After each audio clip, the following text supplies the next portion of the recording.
हैं कि व्यंजन वे वर्ण हैं जो स्वतंत्र रूप से नहीं बोले जा सकते, अर्थात जिनका उच्चारण स्वरों की सहायता के बिना नहीं हो सकता है। नमो नमः। आप सभी का बहुत बहुत स्वागत है आज की इस नई वीडियो में। जैसा कि आप लोगों ने थंबनेल देखकर जान ही लिया होगा कि आज का हमारा टॉपिक क्या रहने वाला है। बच्चों, इससे पहले वाली जो वीडियोस थी उसमें हमने स्वर, फिर स्वरों के मुख्य रूप से भेद कितने हैं, ह्रस्व स्वर, दीर्घ स्वर और प्लुत स्वरों के बारे में भी हम लोगों ने जाना। आज उसी क्रम में हम लोग पढ़ने वाले हैं व्यंजन वर्णों को। व्यंजन को हल वर्ण भी कहा जाता है। जिस प्रकार स्वरों को अच कहते हैं उसी प्रकार व्यंजन को हल वर्ण भी कहते हैं। आइए देखते हैं।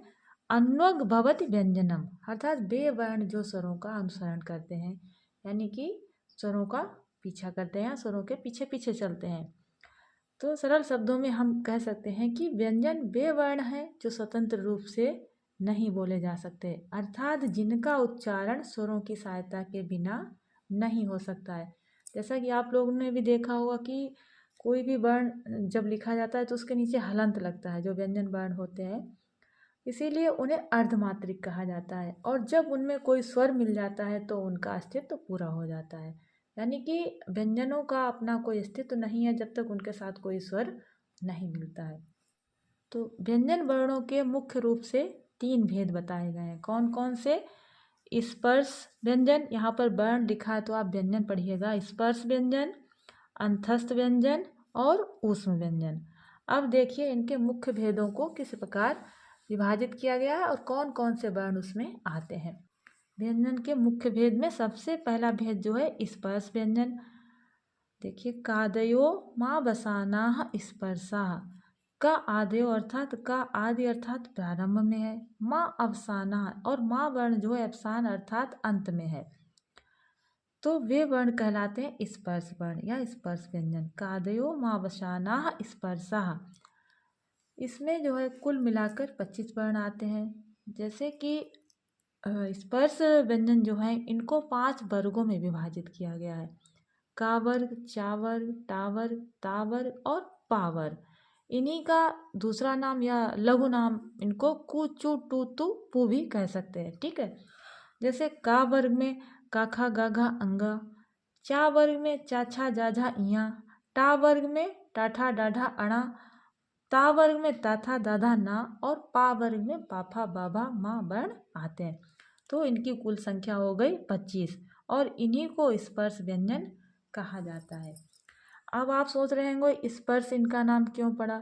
जैसे जब हम लोग कोई शब्द या किसी वर्ण का उच्चारण करते हैं तो हमारी जीभ जो है वो मुंह के भीतर ही अलग अलग कई भागों को स्पर्श करती है या छूती है, जैसे कंठ, तालु, मूर्धा, दंत आदि को छूती है, इसीलिए इनका नाम पड़ा स्पर्श व्यंजन। ठीक है। अब आप देखिए अंतस्थ। यणो अंतस्था, इनकी संख्या है 4, या, वा, रा और ला। इन्हीं को अर्धस्वर भी कहा जाता है। क्या कहा जाता है? अर्धस्वर। यावा राला जो है अर्धस्वर कहलाते हैं। अब यावा राला का ई उ री री हो जाना क्या कहलाता है? संप्रसारण। जब आप यण संधि पढ़ेंगे तो देखेंगे ई उ री और री का जब या, वा, रा और ला हो जाता है तो ये हो जाती है यण संधि, लेकिन इसी का जब उल्टा हो जाता है तो ये कहलाता है संप्रसारण। आगे हम लोग पढ़ेंगे तब जानेंगे कि संप्रसारण किसे कहते हैं। अब देखिए तीसरा भेद ऊष्म वर्ण। ऊष्म वर्ण में 4 वर्ण आते हैं, तीनों सा और हा। शा, श, सा और हा, ये कहलाते हैं ऊष्म वर्ण। तो कुल मिलाकर जो व्यंजन वर्ण हैं उनकी संख्या हो गई 33। 25 ये हो गए, 4 ये हो गए, 25 4 29 हो गए, फिर 4 ये हो गए, कुल मिलाकर 33 वर्ण, अर्थात व्यंजन जो वर्ण हैं उनकी संख्या हो गई 33।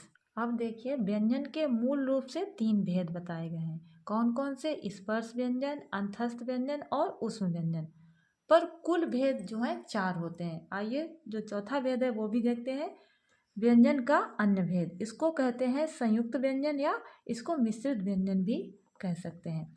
देखिए जैसे श, त्रा और ज्ञा, ये जो 3 वर्ण हैं ये मतलब आपस में 2 वर्णों के मेल से बनते हैं। 2 व्यंजन वर्णों के मेल से जो वर्ण बनते हैं उन्हीं को संयुक्त या मिश्रित व्यंजन कहते हैं। तो सबसे पहले छा से क्षत्रिय, ये मिलता है का, श और इसी में ह्रस्व आ मिल जाएगा तो ये बन जाएगा छ। छ से छतरी। फिर त्रा से त्रिशूल, त, र और आ, तो इनको मिलाकर बन जाएगा त्रा। फिर ज्ञा से ज्ञानी, ज, इया और आ, इन तीनों के मेल से बन जाएगा ज्ञा से ज्ञानी। तो मिश्रित व्यंजन कौन से हुए? दो व्यंजन वर्णों के मेल से जो वर्ण बनते हैं वही मिश्रित व्यंजन कहलाते हैं। इनकी संख्या कितनी है? 3, छ, त्रा और ज्ञा। इन्हीं को संयुक्त व्यंजन कहते हैं। तो बच्चों आज हम लोगों ने व्यंजन के प्रकार पढ़े। आगे ऐसे ही नई वीडियो में हम लोग किसी और टॉपिक के बारे में बात करेंगे। तो आप लोग देखते रहिएगा और बने रहिएगा हमारे चैनल के साथ। तब तक के लिए आप लोगों को बहुत बहुत धन्यवाद। पढ़ते रहिए, हंसते रहिए, मुस्कुराते रहिए, स्वस्थ रहिए, मस्त रहिए।